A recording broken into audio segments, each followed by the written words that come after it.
Olha, imagina aquele que acho que é o pior dia burocrático da vida de qualquer pessoa, sabe? Aquela fila infinita. Nossa, sob aquela luz fluorescente que fica piscando na sua cabeça. Exato. E aí você chega no balcão e escuta aquele clássico: o sistema caiu? Ou, ai, faltou um carimbo na sua pasta. E por muito tempo, a promessa de modernizar o governo foi basicamente uma reforma de fachada, né?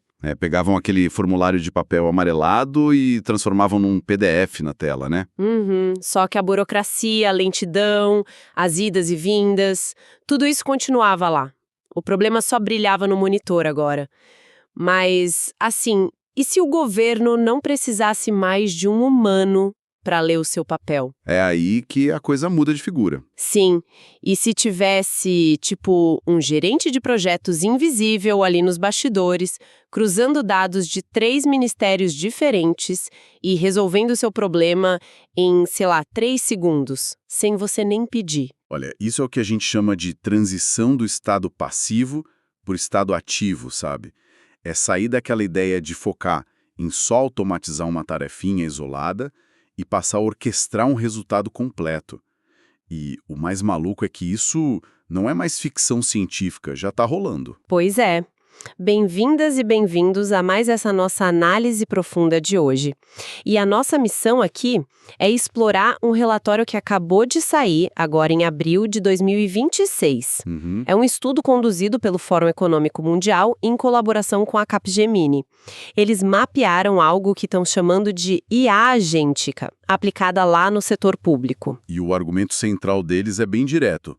Os governos estão espremidos, né? Total. Tipo, a pressão fiscal tá brutal, a força de trabalho pública tá envelhecendo e a sociedade quer serviços na hora, aquele padrão de aplicativo de celular, sabe? Fazer mais com menos não é mais só um slogan político, virou matemática pura. Matemática pura, exatamente. Mas antes da gente entrar em como eles aplicam isso, acho que a gente precisa colocar o pé no chão, porque tem muita confusão com esses termos, né? Demais, o pessoal confunde muito. Para muita gente, inteligência artificial ainda é aquele chatbot que resume um e-mail longo ou escreve um poema fingindo que é o Machado de Assis. Então, o que diferencia essa tal de IA agêntica de um chat GPT glorificado? Bom, a diferença brutal está na capacidade de ação autônoma, né, e de correção de rota. Imagina a evolução da tecnologia em 3 fases. A primeira foi o RPA, a automação de processos robóticos. O bom e velho RPA. O RPA é tipo um gravador de cliques. Ele é programado para abrir uma planilha, copiar a célula A, colar no sistema B e apertar Enter. Só que se o sistema B mudar a interface um pixel de lugar, O RPA quebra na hora. quebra. Porque ele não entende o que ele está fazendo, né? É como se fosse um trem de carga super veloz, mas que está completamente preso nos trilhos. Se tiver uma pedra ali no caminho, acabou, ele descarrilha. Exato, baita analogia. Aí a gente vai para a segunda fase, que foi a explosão da IA generativa. Né, os modelos que entendem contexto, que criam texto, escrevem código, só que a IA generativa padrão opera num esquema de estímulo e resposta. Ela precisa de alguém empurrando. Precisa de um humano dando aquele prompt constante, sabe? Ela responde a pergunta e para, fica esperando a próxima ordem. Já a IA agêntica, que é a terceira fase e o coração desse relatório, muda tudo. Ela recebe um objetivo amplo. Tá, e como seria esse objetivo? Em vez de você dizer, escreva um e-mail dizendo que a licença está aprovada, você diz, tipo, processe os pedidos de licença de hoje. Ponto. E ela mesma decide quais sistemas ela tem que acessar, avalia o documento, vê se falta assinatura. Nossa, ela toma iniciativa. Sim, ela manda e-mail cobrando o cidadão, interage com as ferramentas e o mais incrível, se ela dá de cara com um erro, ela tenta dar a volta por cima em vez de travar e desistir. Olha, a imagem que me vem na cabeça agora é assim. A IA generativa é como um consultor brilhante que senta do seu lado, te dá ideias incríveis, faz uns rascunhos maravilhosos, mas no fim do dia bate o ponto, vai para casa e deixa a execução no seu colo. Perfeito, é bem isso. E a IA agêntica não. Ela atua como uma gerente de projeto sênior. Você só fala, precisamos construir essa ponte. E aí a gente planeja a etapa, delega para outros softwares, ajusta o cronograma se, sei lá, começar a chover, checa as licenças e te entrega a ponte pronta. E é justamente a mecânica por trás desse gerente de projetos virtual no governo que traz a maior barreira, né? Porque, pensa bem, numa empresa do Vale do Silício, a regra é mova-se rápido e quebre as coisas. Mas o governo não pode quebrar as coisas. Nem pensar. Se o governo quebra, você está violando direitos civis, né? Então, a arquitetura da IA agente estatal trabalha sobre um princípio que eles chamam de autonomia limitada. Quer dizer que a gerente de projetos não tem o cartão corporativo liberado para sair gastando como quiser. Exatamente. A autonomia dela é cercada por, tipo, grades de proteção, tecnológicas e processuais mesmo. Os sistemas são criados com humanos no circuito para qualquer decisão que seja irreversível ou que tenha um impacto muito grande na vida de alguém. Tá, então a IA prepara o terreno, mas não bate o martelo. Isso, ela mastiga os dados, escreve a justificativa legal, mas o clique final, aquele que aprova ou nega um benefício crítico, esse clique precisa de um servidor público de carne e osso. Ou então, em processos mais tranquilos, eles usam o humano supervisionando o circuito. Que aí a pessoa fica só olhando, né? O agente trabalha sozinho, mas tem um humano ali com um painel de controle pronto para puxar o freio de mão se o sistema começar a fazer alguma maluquice. Entendi a cautela, faz todo sentido. Mas aí, como advogada do diabo aqui, isso me leva a um gargalo prático que parece, nossa, quase intransponível. A pesquisa propõe uma mudança de lente gigante. Eles falam que a IA vai orquestrar processos inteiros.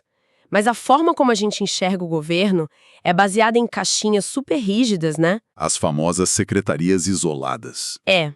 A gente tem o Ministério da Saúde, a Secretaria da Fazenda, o Detran, cada um no seu prédio, com seu orçamento próprio, seus chefes. E pior, com bancos de dados que, pelo amor de Deus, nunca conversam entre si. Nunca. É um problema histórico. E o conceito do estudo para contornar isso é inovador, eles dizem, para a gente parar de olhar para o organograma e começar a olhar para funções. O relatório mapeia umas 70 funções governamentais essenciais. Tipo o quê? Divididas em categorias tipo serviços públicos, resposta a riscos, RH, uma função é um fluxo de trabalho, sabe? Processar um pagamento, emitir uma licença, avaliar uma elegibilidade. E esses fluxos atravessam as paredes dos prédios públicos. Mas olha, esperar que governos enormes, com séculos de burocracia, quebrem os seus silos, me soa muito como utopia de consultor, não acha? A gente sabe que as secretarias brigam até pelo dinheiro do cafezinho. Como que você convence essas ilhas de poder a compartilhar uma inteligência artificial? É uma ótima pergunta. Mas a sacada genial da abordagem por funções é que você não precisa de uma reorganização física. Você não vai fundir as secretarias ou mudar as mesas de lugar. A IA agêntica age como uma ponte invisível em cima desses silos. Então ela conecta as coisas sem derrubar as paredes. Exato. Como ela consegue acessar diferentes sistemas usando APIs, né, as interfaces de programação, ela anda pelos corredores digitais no lugar da pessoa. Então, em vez do cidadão ir na fazenda, pegar um papel impresso, pegar um ônibus e levar lá no Detran, o agente de IA faz esse corre todo nos bastidores. E esse é o corre. E o pulo do gato na economia de escala é que uma verificação de identidade, por exemplo, é muito parecida se você vai matricular seu filho na escola ou abrir uma padaria. É a mesma lógica de checagem. Então, se o governo cria e testa um agente autônomo excelente para verificar a identidade, ele pega esse bloquinho de software e pluga em qualquer agência que precise disso.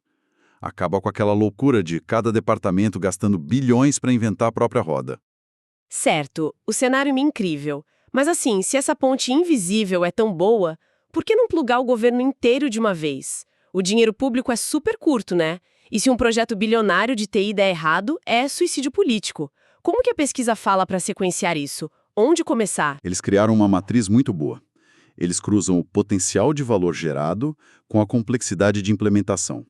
E aí sai um mapa de prontidão alta, média e baixa. O potencial vê se a tarefa se repete muito e quanto tempo humano ela consome. E a complexidade? A complexidade olha para a bagunça dos dados, as barreiras legais e, o mais importante, qual é a consequência se o sistema errar? Tá, funções cruciais e frequentes. Mas aí, lendo o relatório, eu vi um negócio que parece meio contraditório. Tarefas como avaliação de elegibilidade para programas sociais, tipo, decidir se uma família em risco vai ou não receber um auxílio financeiro, elas estão com um nível de prontidão super baixo. Estão lá embaixo. Mas tarefas internas, tipo monitoramento de cibersegurança ou arquivar documento, estão lá em cima como alta prontidão. Por que adiar justamente o que afeta a sobrevivência da pessoa? O maior valor não está ali no auxílio? Parece que não faz sentido, né? Mas a mecânica do risco explica isso certinho. Ter alto potencial não apaga a complexidade. A segurança cibernética parece coisa de filme super complexa para nós, mas para IA é o paraíso. É um ambiente altamente estruturado. Ah, é só código analisando código, né? Isso, procurando anomalias na rede. E se a IA errar e bloquear um IP sem querer, ninguém morre. Não fere lei de privacidade de dados pessoais. O erro é tranquilo de reverter. Entendi. Já a elegibilidade de um benefício social é um campo minado de leis e de drama humano. Exato. O risco é assimétrico. Se a máquina arquiva um e-mail errado, você move o arquivo de volta. Agora, se a IA pega um dado sujo, interpreta errado a renda da família e nega o auxílio para quem está passando fome, a consequência é devastadora, sem contar que lidar com histórico de saúde e estrutura familiar bate de frente com as leis de proteção de dados. Nossa, o risco do Estado tomar um processo gigante se a máquina assumir o controle é muito grande. Exatamente por isso a recomendação é comece pelas funções orientadas à informação pura, sabe? Onde os dados estão limpinhos e o risco físico para a população é quase zero. O governo precisa aprender a engatinhar com a IA, automatizando chamados de TI e otimizando compras, antes de querer correr uma maratona que define direitos fundamentais. Faz todo sentido a estratégia de contenção de risco, mas eu quero puxar isso para o concreto agora, porque a gente está falando muito de projeções, mas quem está ouvindo deve estar se perguntando se isso existe hoje. Tipo agora, em 2026, tem governo usando isso? Tem, e são casos bem fascinantes. Tem um na Alemanha que mostra perfeitamente essa autonomia limitada que a gente conversou, focado em permissões de infraestrutura pesada. Imagina construir um parque de energia eólica. Deve ser uma montanha de papelada. Literalmente caixas de documentos físicos, laudos geológicos, estudos ambientais. Os servidores humanos levavam anos para analisar isso tudo. E o que eles fizeram? Colocaram um sistema agêntico que engole essa papelada assim que ela chega. Caramba, e ele faz o quê? Um resumo? Muito mais. O agente mapeia as informações cruzando com as leis ambientais super complexas daquela região específica e ele já redige os rascunhos completos das decisões, apontando onde o projeto está dentro ou fora da lei. O humano ainda revisa e assina, claro, mas uma espera que levava meses caiu para semanas. O que já muda o jogo para atrair investimento para o país, né? E no caso da Ucrânia, o relatório destaca muito o aplicativo nacional deles, o DIA. O que o tal do DIA.ai tem de tão especial comparado com o portal do governo normal? A Ucrânia deu um salto. Eles saíram daquela coisa de clicar em botão. O cidadão não precisa mais ficar caçando no menu qual ministério faz o quê. É um assistente em linguagem natural. Você manda um áudio ou digita, sei lá, preciso de um comprovante de renda dos últimos 3 meses para alugar um apartamento. E a IA se vira. Ela entende e vai atrás, mas a mágica está na arquitetura deles, que é baseada num modelo de confiança zero, o Zero Trust. Confiança zero? Como assim? Para quem está usando? Pensa que a IA é tipo um despachante cego. Ela manja tudo da burocracia, sabe qual cofre tem que abrir, que carimbo precisa pegar, mas ela mesma nunca leu o conteúdo bruto dos seus documentos. Genial! Ela coordena a operação entre o banco de dados da Receita e a emissão do comprovante usando chaves criptográficas. O documento é gerado em minutos e o modelo da IA não guardou, não treinou e nem leu a sua renda. Privacidade total e velocidade absurda. Adorei a imagem do despachante cego. Mas olha, voltando para os bastidores de quem trabalha no governo, tem um caso do Gira, na Alemanha também, que para mim é o exemplo perfeito de consertar os canos enferrujados da máquina, né? Ah, esse da Agência Federal de Emprego deles é fantástico, para eficiência interna. Qualquer departamento de TI de governo sofre com os desenvolvedores perdendo um tempão só traduzindo reclamação de usuário para o Gira. Só contextualizando aqui, o Gira é aquele sistema que a equipe de tecnologia usa para registrar, tipo, o botão de login sumiu. E aí eles organizam quem vai arrumar e quando. Exato, é a fila de tarefas dos programadores. E eles botaram a IA agêntica para ler os relatos confusos dos usuários e a própria IA começou a criar e classificar os tickets no Gira sozinha. A economia estimada foi de 150 horas por mês da equipe. 150 horas. Gente, isso é muito transformador. Se os programadores não têm que ficar preenchendo ficha feito secretárias de si mesmos, eles usam esse tempo para programar melhorias de segurança que realmente importam para a população. E eu lembro que os Emirados Árabes fizeram um esquema parecido mais para o RH, certo? Isso. Eles lançaram um agente de IA para responder e executar processos de RH para uma força de trabalho de mais de 50 mil servidores federais. Mais de 80% daquelas dúvidas de como calcular férias, qual é a política de aprovação de não sei o quê, agora é tudo resolvido na hora pelo agente. E a lição que fica em todos esses exemplos práticos é: o escopo é fechado. Ninguém tentou criar uma IA Deus do governo, né? Não, eles focaram em dores bem específicas, testaram no mundo real e foram ganhando confiança das equipes aos poucos. O que me leva a um ponto super crítico, que é a adaptação local. Porque, assim, ver a Estônia, a Ucrânia e os Emirados voando é lindo, mas a infraestrutura muda absurdamente, não só de país para país, mas de um estado rico aqui no Brasil para um município lá no interior. Se a prefeitura tem uma lei confusa, tudo no papel, e um servidor de internet dos anos 90, colocar uma IA agêntica ali é, sei lá, entregar um carro de Fórmula 1 na mão de alguém numa estrada de terra esburacada e cheia de lama. O carro não anda e o motor explode na primeira tentativa. É aí que entra a linha de base de maturidade digital que o relatório foca. Se uma prefeitura pega um processo de licenciamento que é falho, sem lógica, que exige carimbo repetido e taca IA em cima, ela não modernizou absolutamente nada. No jargão nosso, ela está automatizando a ineficiência. Ela só está gerando o mesmo erro, só que na velocidade da luz agora, consagrando a burocracia, né? Perfeito. Por isso o fórum impõe um roteiro rígido, chamado ESOAR. ESOAR, eliminar, padronizar, otimizar, automatizar e só depois robotizar. E esse primeiro passo, o eliminar, é a chave de tudo. Imagina que o governo exige uma cópia autenticada de uma certidão que ele mesmo emite. O clássico do absurdo.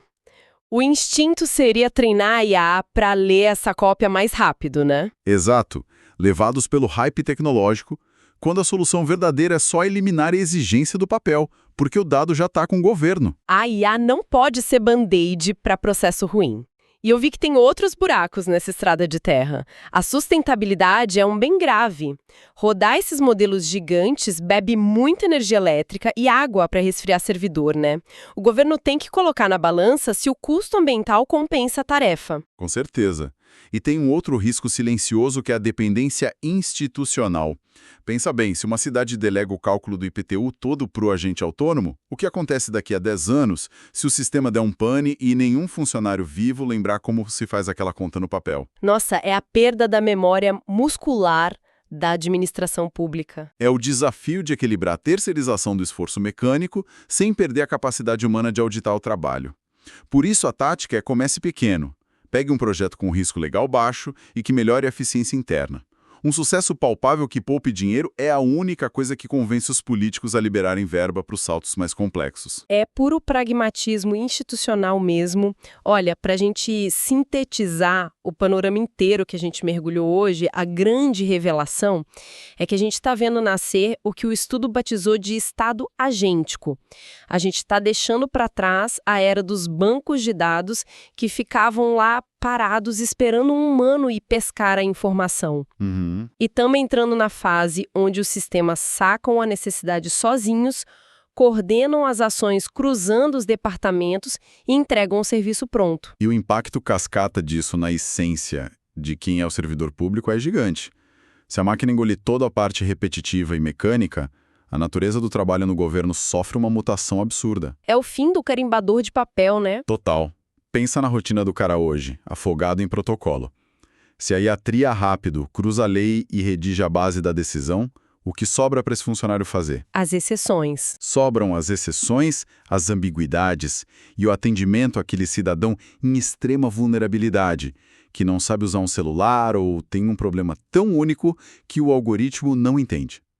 O servidor deixa de ser validador de formulário e vira solucionador de problemas complexos. Então, as habilidades vão ser outras, né? Pensamento crítico, navegação moral e, principalmente, uma empatia muito, mas muito alta. Inteligência emocional vai ser o pré-requisito número 1. E essa é justamente a provocação final que eu quero deixar para quem está ouvindo a gente agora. Se o trabalho no governo vai exigir empatia profunda e resolução de problema humano complexo, como é que ficam os nossos concursos públicos? Hoje a gente testa a capacidade de memorizar lei e regra de gramática. Será que a gente está selecionando a pessoa certa para o futuro? O nosso sistema está criando humanos empáticos? Ou a gente ainda está treinando gente para competir com robôs que processam dados 1000 vezes mais rápido? Olha, se não ajustarem isso logo, a tecnologia vai esbarrar num limite humano. O estado agêntico só faz sentido se, ironicamente, ele liberar tempo para a gestão ser mais humana. É um horizonte que assusta um pouco, claro, mas que tem um otimismo inegável sobre como a gente pode reinventar a sociedade. E para você que está acompanhando, fica o convite para observar como os processos na sua cidade estão mudando ou não e questionar essas ineficiências que a gente ainda engole como se fossem normais. Valeu pela companhia e até a nossa próxima exploração.